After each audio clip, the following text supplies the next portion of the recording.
인간실격 다자이 오사무. 본명은 스시마 슈지. 1909년 일본 아오모리현 스가루에서 부유한 집안의 11남매 중 열째로 태어났다. 자신의 집안이 고리대금업으로 부자가 된 신흥졸부라는 사실에 평생 동안 부끄러움을 느꼈던 그는 도쿄 제국대학 불문과에 입학한 후 한동안 좌익운동에 가담하기도 했다. 1930년 연인 다나베 아스미와 투신 자살을 기도했으나 홀로 살아남아 자살 방조죄 혐의를 받고 기소유예에 처분되었다. 1935년 맹장 수술을 받은 후 복막염에 걸린 그는 진통제로 사용하던 파비날에 중독된다. 같은 해의 소설 역행을 아쿠타가와상에 응모하나 차석에 그친다. 그는 이 심사 결과에 불만을 품고 당시 심사위원이었던 가와바타 야스나리에게 항의하는 글을 발표하기도 한다. 이듬해 파비날 중독을 치료하기 위해 병원에 입원하는데 자신의 예상과 달리 정신병원에 수용되어 크나큰 심적 충격을 받는다. 1945년 일본이 2차 세계대전에서 패망한 후 그의 작품은 정신적 공황 상태에 빠진 일본의 젊은 이들에게 열렬한 지지를 받게 되고 사카구치 안고, 오다 사코노스케와 등과 함께 데카당스 문학, 무레파 문학의 대표 작가로 불린다. 인간실격은 이 시기에 발표된 작품으로 퇴폐의 미 내지 파멸의 미를 기조하는 다자이 문학의 결정체라고 할 수 있다. 1948년 연인 야마자키 도미에와 함께 다마강 수원지로 투신해 생애 5번째 자살기도에서 39살의 나이로 사망했다.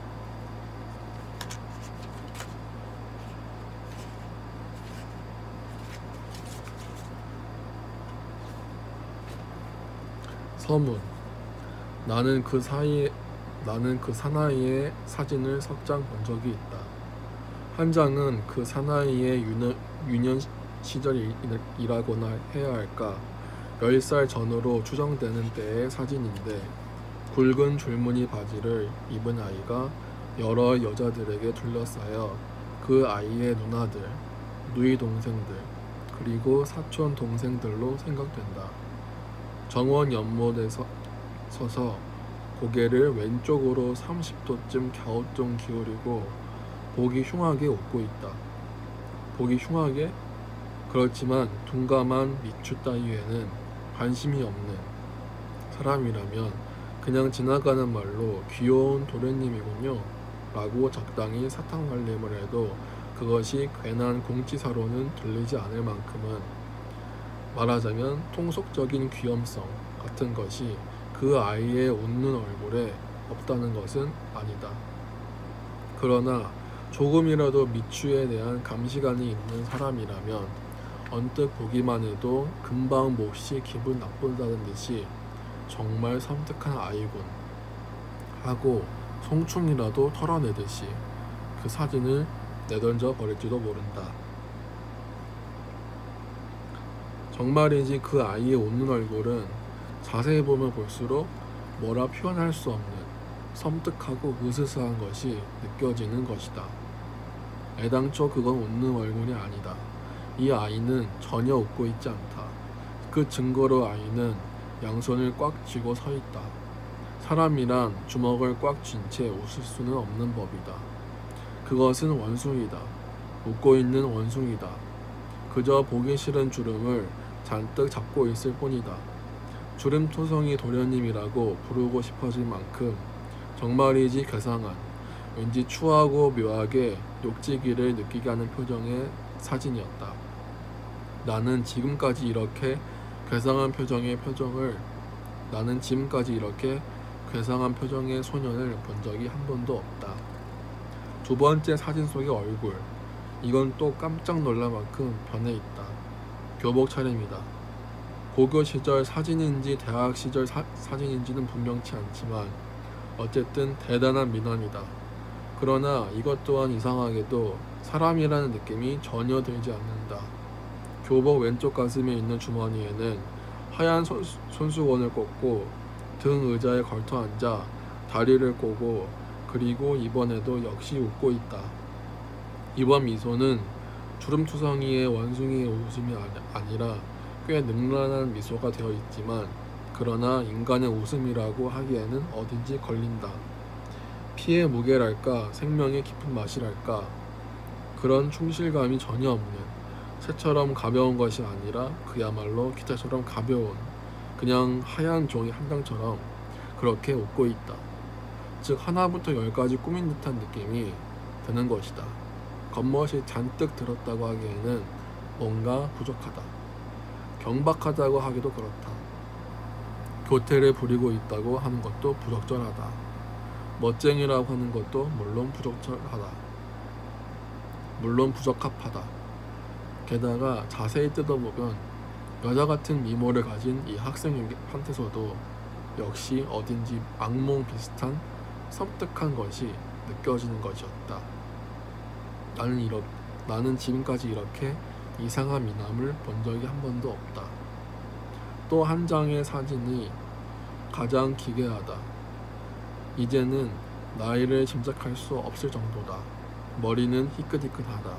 그런 남자가 몹시 더러운 방벽이 3군데 정도 허물어져 내린 것이 그 사진에 또렷하게 찍혀 있었다. 한쪽 구석에서 작은 화로에 양손을 조이고 있는데 이번에는 웃고 있지 않다. 아무런 표정이 없다. 말하자면 쭈그리고 앉아 화로에 양손을 조이다가 그냥 그대로 죽어간 것 같은 정말로 기분이 나쁘고 불길한 냄새를 풍기는 사진이다. 이상한 것은 그뿐이 아니다. 그 사진에는 얼굴이 비교적 크게 찍혀 있어서 그 생김새를 자세히 살펴볼 수가 있었는데 아마 이마도 평범, 이마의 주름도 평범, 눈썹도 평범, 눈도 평범, 코도 입도 턱도 그 얼굴에는 표정이 없을 뿐만 아니라 인상조차 없다. 특징이 없는 것이다. 예컨대 내가 이 사진을 보고 나서 눈을 감는다 치자. 나는 이미 그 얼굴을 잊어버렸다. 방벽과 작은 화로는 생각나지만 방 주인의 얼굴은 안개가 쓰러지듯 사라져서 아무리 애를 써도 떠오르지 않는다. 그림이 그려지지 않는 얼굴이다. 만화조차도 안 된다. 눈을 뜬다. 이런 얼굴이었지. 이제 생각난다. 이런 기쁨조차 없다. 극단적으로 말하자면 눈을 뜨고 사진을 다시 봐도 생각나지 않는 얼굴이다. 그저 무턱대고 역겹고 짜증나고 나도 모르게 눈길을 돌리고 싶어진다.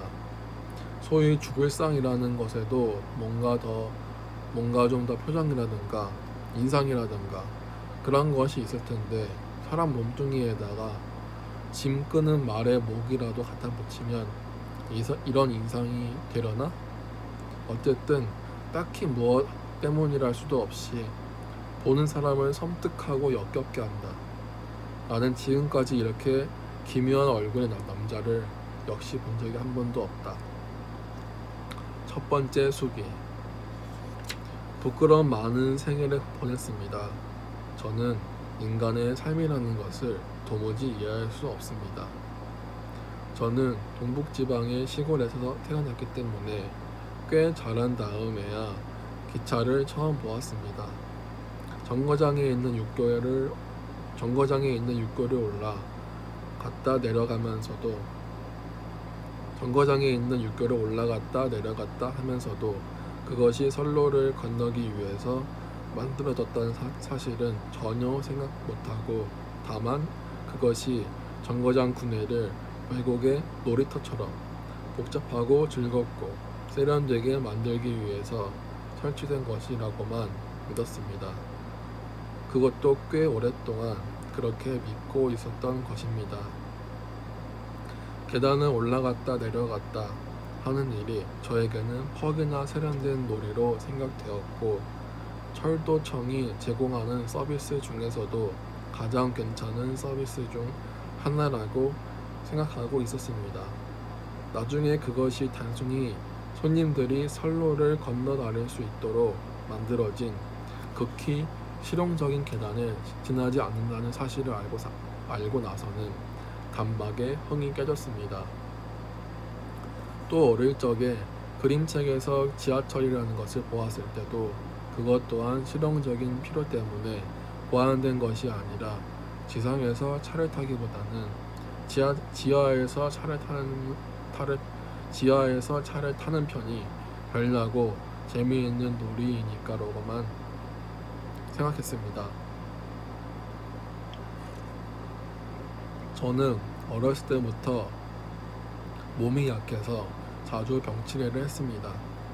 자리에 누워서 요 커버, 베갯잎, 이불 호청은 정말이지 쓸데없는 장식품이라고만 생각했는데, 그것이 뜻밖에도 실용적인 물건이라는 사실을 20살 가까이 되어서야 알게 되었고, 곧 인간의 알뜰함에 암담해지고 서글퍼졌습니다. 또 저는 배고픔이라는 것을 몰랐습니다. 아니, 그건 제가 의식주가 넉넉한 집안에서 자랐다는 그런 시건방진 뜻이 아니고, 공복이라는 감각이 어떤 것인지 전혀 알 수 없었던 것입니다. 이상하게 들리겠지만 저는 배가 고파도 그걸 느끼지 못했습니다. 초등학교, 중학교 때 제가 학교에서 돌아오면 집안 사람들이 저런 배고프지? 우리도 그랬거든. 학교에서 돌아왔을 때처럼 배고픈 때가 없지. 강콩은 어때? 카스텔라 빵도 있단다. 라는 둥 법석을 떨었기 때문에 저는 천부적인 아부 정신을 발휘해서 배고파 하고 중얼거리고는 설탕에 절인 콩을 10알 정도는 입에 넣었었습니다. 그렇지만 공복감이라는 것이 어떤 것인지는 전혀 몰랐습니다. 물론 저도 꽤 잘 먹었습니다. 그러나 배가 고파서 뭔가를 먹은 기억은 거의 없습니다. 특별하다고 생각되는 것, 고급스럽다고 생각되는 것을 먹었습니다. 또 남의 집에 가서 대접을 받을 때에는 억지로라도 되게 다 먹었습니다. 그래서 어렸을 때 제가 가장 고통스러웠던 시간은 우리 집 식사 시간이었던 것입니다. 제 시골집에서는 10명 정도 되는 가족 전부가 제각기 독상을 2줄로 마주보게 늘어놓고 밥을 먹었습니다. 막내인 저야 물론 제일 말석이었습니다. 말석이었습니다만 식사하는 방은 어둠침침했고, 점심 같은 때 10명 남짓 되는 가족이 그저 묵묵히 밥을 먹는 모습은 저에게 언제나 으스스한 느낌이 들게 했습니다. 게다가 시골의 고풍스러운 집안이었기 때문에 반찬도 대체로 정해져 있어서 별난 것, 고급스러운 것 등은 생각도 할 수 없었고, 저에게는 식사 시간이 점점 더 끔찍해졌습니다.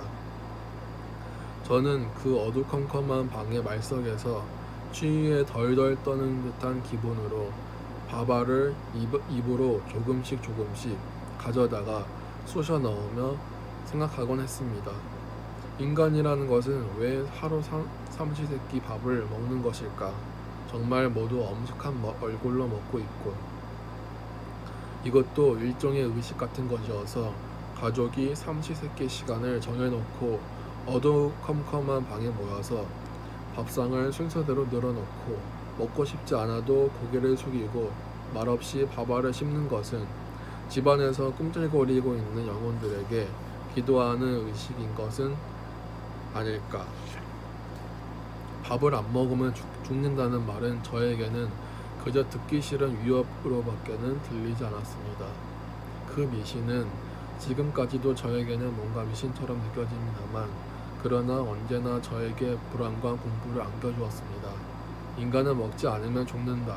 그러니까 일해서 먹고 살아야 한다 라는 말만큼 저에게 난해하고 어렵고, 그리고 협박 비슷하게 울리는 말은 없었습니다. 즉, 저에게 인간이 목숨을 부지한다 라는 말의 의미가 지금껏 전혀 이해되지 않는다는 이야기가 될 것 같습니다. 제가 가진 행복이라는 개념과 이 세상 사람들의 행복이라는 개념이 전혀 다를지도 모른다는 불안. 저는 그 불안 때문에 밤이면 밤마다 전전하고 신음하고 거의 발광할 뻔한 적도 있었습니다. 저는 과연 행복한 걸까요? 저는 어릴 때부터 정말이지 아주 자주 참 행운하다 라는 말을 들어왔습니다. 하지만 저 자신은 언제나 지옥 가운데서 사는 느낌이었고, 오히려 저더러 행복하다고 하는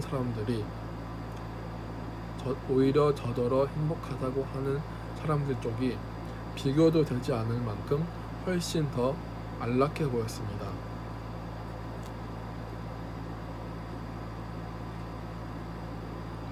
나한테는 재난 덩어리가 10개 있는데 그중 한 개라도 이웃 사람에게 짊어지게 되면 그것만으로도 그 사람에게는 충분히 치명타가 되지 않을까 라고 생각하는 일도 있습니다. 즉, 알 수가 없는 것입니다. 이웃 사람들의 괴로움의 성질과 정도라는 것이 전혀 짐작이 가지 않았던 것입니다. 실용적인 괴로움, 그저 밥만 먹을 수 있으면 그것으로 해결되는 괴로움. 그러나 그 괴로움이야말로 제일 지독한 고통이며, 제가 지니고 있는 10개의 재난 따위는 상대도 안 될 만큼 처참한 아비 지옥일지도 모릅니다. 그건 모르겠습니다. 그러나 그런 것 치고는 자살도 하지 않고 미치지도 않고 정치를 논하며 절망도 하지 않고 좌절도 하지 않고 살기 위한 투쟁을 잘도 계속하고 있다. 괴롭지 않은 게 아닐까? 철저한 이기주의자가 되는 것이 당연한 일이라고 확신하고 한 번도 자기 자신에게 회의를 느낀 적이 없는 것은 아닐까? 그렇다면 편하겠지. 하긴 인간이란 전부 다 그런 거고 또 그러면 만점인 게 아닐까? 모르겠다. 밤에는 푹 자고 아침에는 상쾌할까? 어떤 꿈을 꿀까? 길을 걸으면서 무엇을 생각할까? 돈? 설마 그것만은 아니겠지. 인간은 먹기 위해 산다는 말은 들은 적이 있지만 돈 때문에 산다는 말은 들은 적이 없어. 아닐 거야. 그러나 어쩌면 아니, 그것도 알 수 없지. 그래서 생각하는 것이 익살이었습니다. 생각하면 할수록 사람이란 것이 알 수가 없어졌고 저 혼자 별난 놈인 것 같은 불안과 공포가 엄습할 뿐이었습니다. 저는 이웃 사람하고 거의 대화를 못 나눕니다.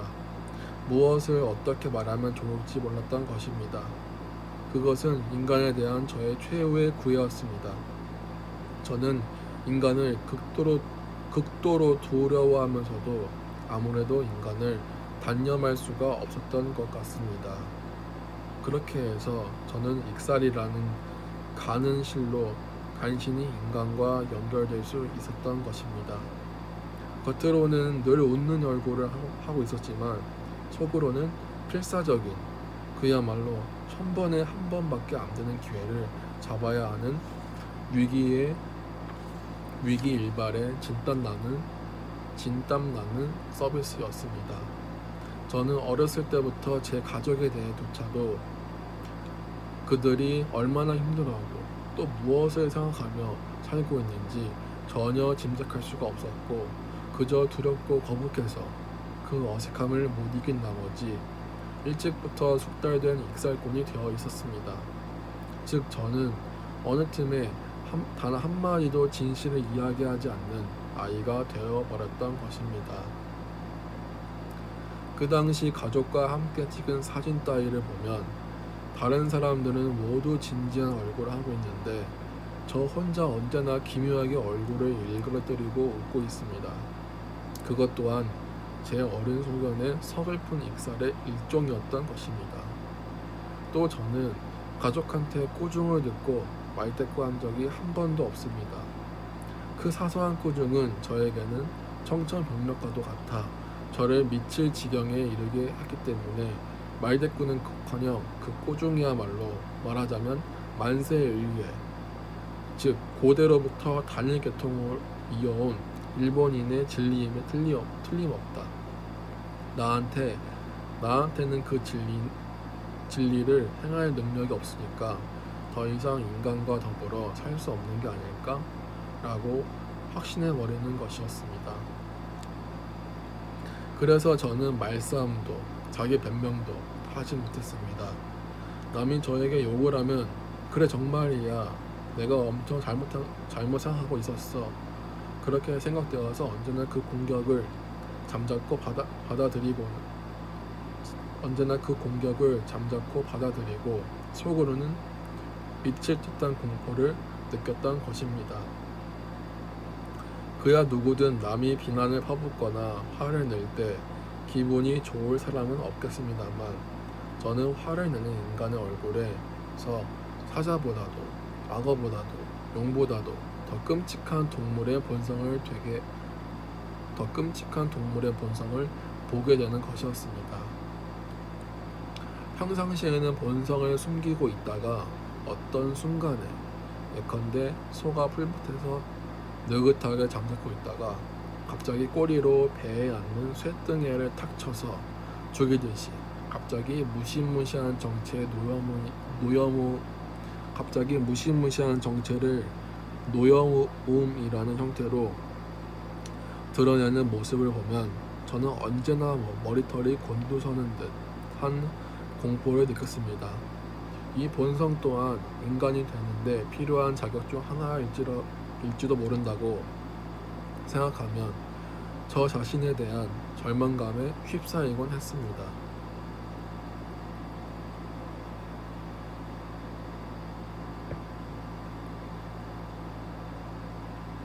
늘 인간에 대한 공포에 떨고 전율하고 또 인간으로서의 제 언동에 전혀 자신을 갖지 못하고 자신의 고뇌는 가슴속 깊은 곳에 있는 작은 상자에 담아두고 그 우울함과 긴장감을 숨기고 또 숨긴 채 그저 천진난만한 낙천가인 척 가장하면서 저는 익살스럽고 약간은 별난 아이로 점차 완성되어 갔습니다.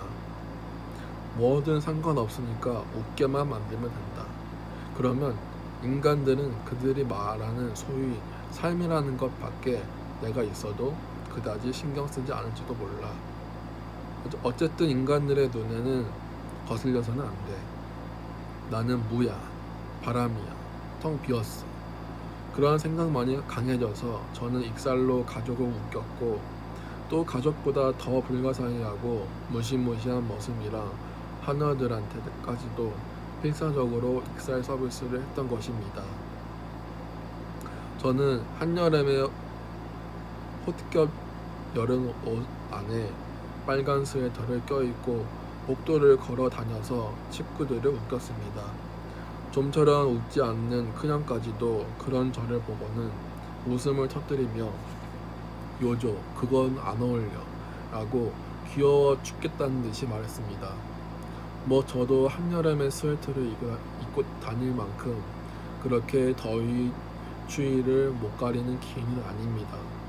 누나의 레깅스를 양팔에 끼고 유카타 소매 밖으로 내보여 스웨터를 껴입고 있는 것처럼 보이게 했던 것입니다. 저희 아버님은 도쿄에 볼 일이 많은 분이셨기 때문에 우에노의 사쿠라기 동에 집을 갖고 계셨고 한 달에 태반은 도쿄에 있는 그 집에서 지내셨습니다. 그리고 돌아오실 때마다 가족 모두에게 또 친척들한테까지 정말이지 엄청나게 많은 선물을 사들고 오시는 것이 말하자면 아버님의 취미 같은 것이었습니다. 언젠가 도쿄로 가시기 전날 밤 아버님은 아이들을 손님 방에 모아놓고 이번에는 어떤 선물이 좋을지 한 사람 한 사람한테 웃으며 물으시고 아이들의 대답을 일일이 수첩에 적어 넣으셨습니다. 아버지가 아이들을 그렇게 친밀하게 대하시는 것은 드문 일이었습니다. 요조는 아버지가 물으셨을 때 저는 우물쭈물 대답을 못하고 말았습니다. 또 뭐가 갖고 싶지? 하고 누가 물으면 저는 그 순간 갖고 싶은 게 아무것도 없어져 버리곤 했습니다. 아무래도 상관없어. 어차피 나를 즐겁게 해줄 것 따위는 없어. 그런 생각이 꿈틀 일어났던 것입니다. 그러면서 남이 준 것은 아무리 제 취향이 맞지 않아도 거절도 못했습니다. 싫은 것을 싫다고 하지도 못하고 또 좋아하는 것도 쭈뼛쭈뼛 훔치듯이 전혀 즐기지 못하고 그러고는 표현할 길 없는 공포에 몸부림쳤습니다. 즉 저에게는 양자택일하는 능력조차 또 없었던 것입니다. 이것은 뒷날 저의 소위 부끄럼 많은 생애의 큰 원인이 되기도 한 성격의 하나였던 것 같습니다.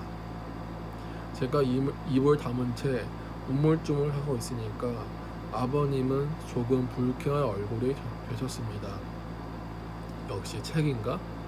아사쿠사 절 앞에 있는 장난감 가게에서 아이들이 쓰고 노는데 알맞은 크기의 정월 사자춤 탈을 팔고 있던데 갖고 싶지 않으냐? 갖고 싶지 않으냐? 라는 말을 들었을 때면 갖고 싶지 않으냐? 라는 말을 들었다면 다 틀려버린 겁니다.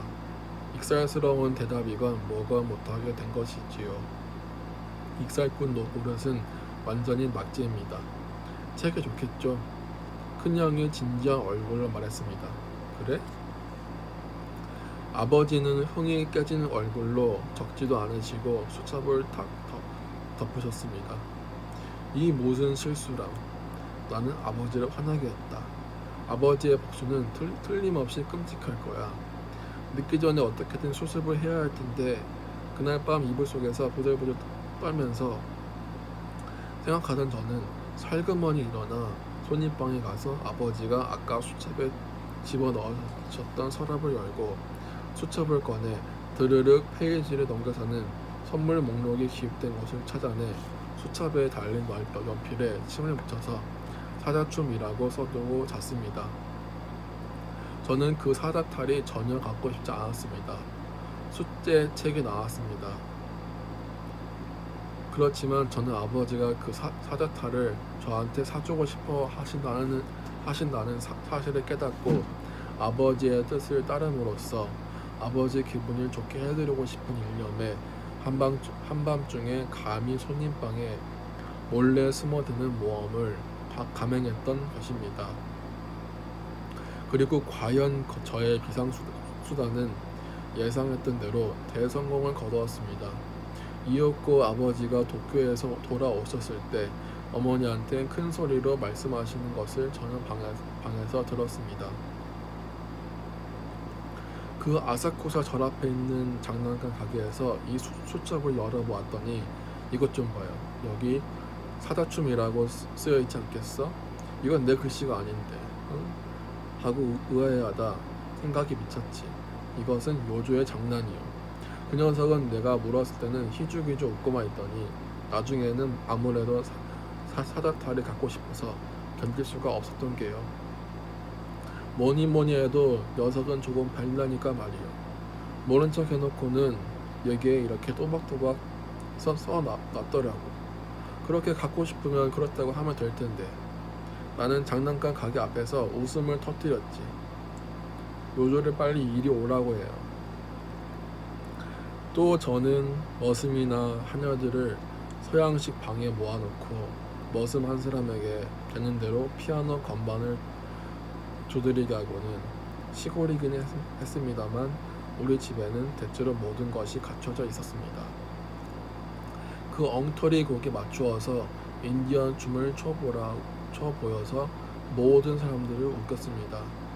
둘째 형은 플래시를 터뜨리며 제 인디언 춤을 찍었고 그 사진이 현상된 것을 나중에 봤더니 제가 허리에 두른 홍겁에 그것은 꽃무늬 보자기였습니다. 매듭 부분에서 작은 고초가 보였기 때문에 그것이 또 온 집안을 모순바다로 만들었습니다. 저로서는 이 또한 뜻밖의 성공이었는지도 모릅니다. 저는 매달 신간 소년 잡지를 10권도 넘게 구독하고 있었고, 또 그 밖에도 여러 가지 책을 도쿄에서 주문해서 묵묵히 읽고 있었기 때문에 당시 인기였던 연재물인 엉망진창 박사라느니 또 무슨 박사라느니 하는 존재와는 무척 친숙했습니다. 또 괴기담, 무사담, 만담, 애도 이야기 따위도 많이 알고 있었기 때문에 우스꽝스러운 이야기를 진지한 얼굴로 해서 집안 사람들을 웃기는데 소재가 부족했던 적은 없었습니다. 그렇지만 학교. 저는 학교에서 존경을 받을 뻔했습니다. 존경받는다는 개념 동안 저는 저를 몹시 두렵게 했습니다. 거의 완벽하게 사람들을 속이다가 전지전능한 어떤 사람한테 간파당하여 산산조각이 나고 죽기보다 더한 창피를 당하게 되는 것이 존경받는다는 상태에 대한 제 정의였습니다.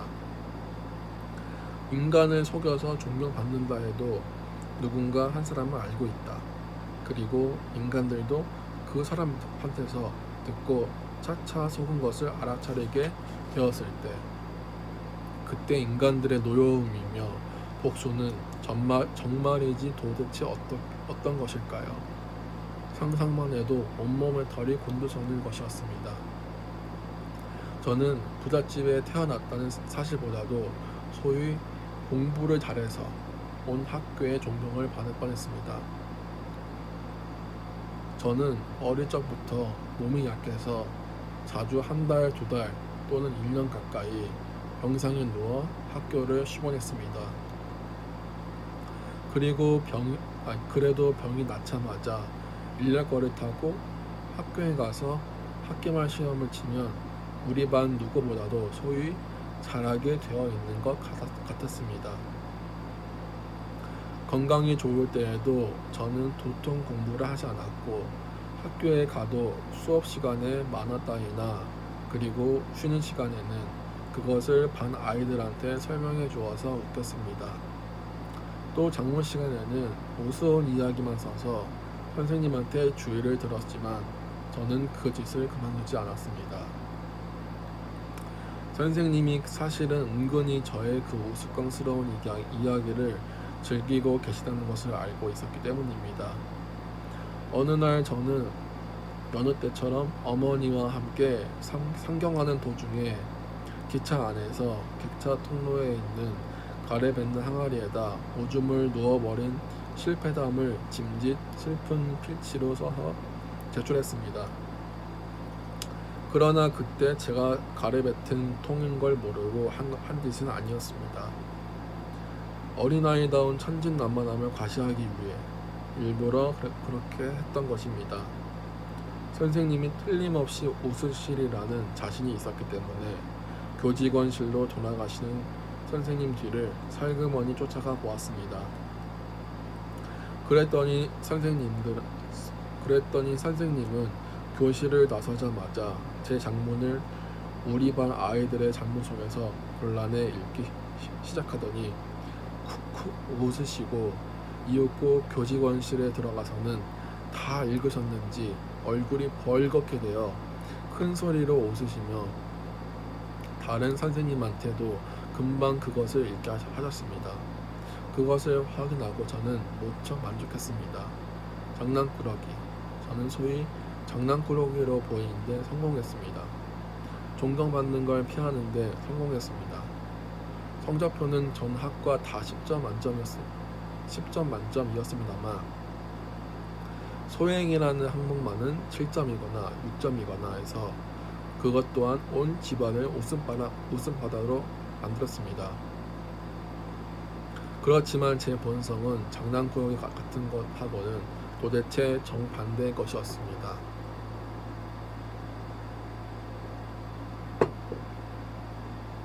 그 당시 이미 저는 하녀와 머슴한테서 서글픈 일을 배웠고 순결을 잃었습니다. 어린아이한테 그런 짓을 하는 것은 인간이 저지를 수 있는 범죄 가운데서도 가장 추악하고 천박하고 잔인한 범죄라고 지금은 생각합니다. 그러나 저는 참았습니다. 그것을 또 한 가지 인간의 특질을 알게 됐다는 생각까지 들었고 힘없이 웃었습니다. 만일 제가 진실을 말하는 습관에 길들여져 있었다면 당당하게 그들의 범죄를 아버지 어머니한테 일러 바칠 수 있었을지도 모릅니다. 그러나 저는 아버지 어머니조차도 전혀 이해할 수가 없었던 것입니다. 인간에게 호소한다. 저는 그런 수단에는 조금도 기대를 걸 수가 없었습니다. 아버지한테 호소해도, 어머니한테 호소해도, 순경한테 호소해도, 정부에 호소해도 결국은 처세술에 능한 사람들의 논리에 져버리는 게 가장 아닐까. 틀림없이 편파적일 게 뻔해. 필경 인간에게 호소하는 것은 헛일이다. 나는 역시 아무것도 사실대로 말하지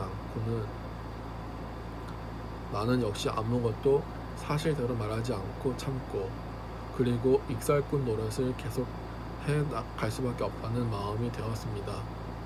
뭐야, 인간에 대한 불신을 말하고 있는 거야? 네가 언제부터 기독교인이 됐는데? 하고 조소할 사람도 혹시 있을지 모릅니다.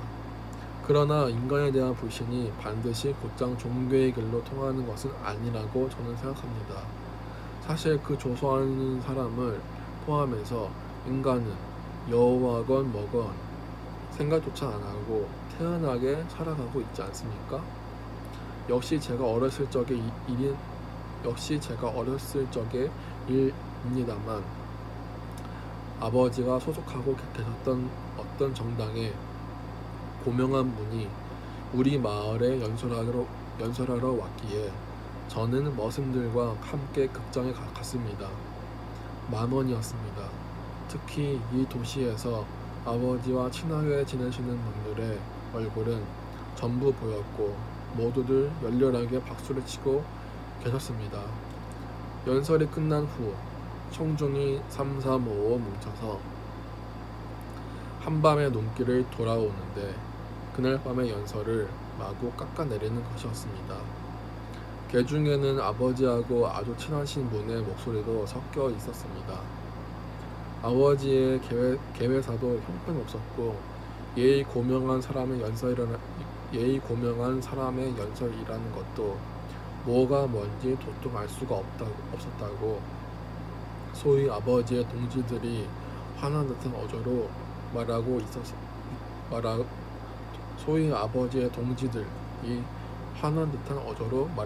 있었던 것입니다. 그리고 그 사람들은 우리 집에 들러서 객실에 들어와서는 아버지한테 오늘 밤의 연설회는 대성공이었다고 진심으로 기뻐하는 얼굴로 말했습니다. 오늘 밤 연설회 어땠어? 하고 어머니가 물으시자 머슴들까지도 아주 재미있었어요 라고 천연덕스럽게 대답했던 것입니다. 연설회만큼 재밌는 건 없어 라고 돌아오는 내내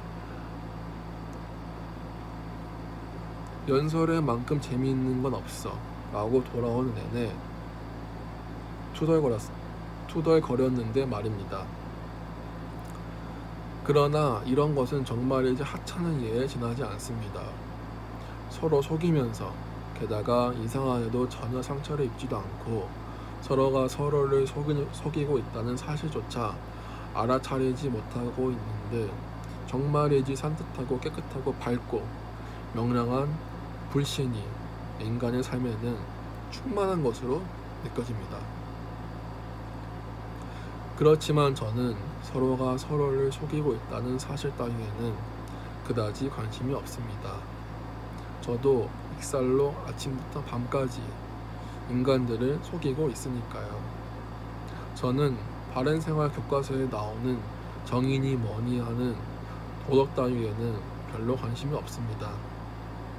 저한테는 서로 속이면서 살아가는 혹은 살아갈 자신이 있는 것처럼 보이는 인간이야말로 난해한 것입니다.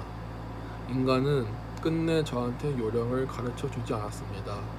그것만 터득했더라면 제가 인간을 이렇게 두려워하면서 필사적인 서비스 같은 것을 안 해도 됐을 텐데 말입니다.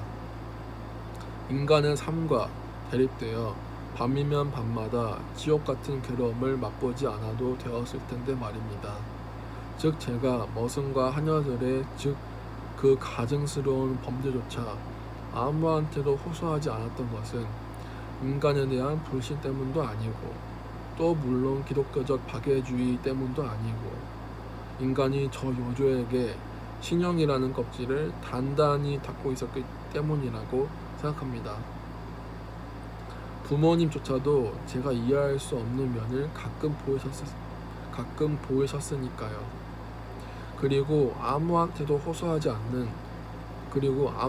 호소하지 못하는 저의 이 고독한 냄새를 많은 여성들이 본능적으로 맡게 된 것이 훗날 그녀들이 저의 약점을 틈타 접근하게 된 이유 중 하나인 것 같이 느껴집니다. 즉, 저는 여성들이 보기에 사랑의 비밀을 지켜줄 사나이였다는 얘기입니다.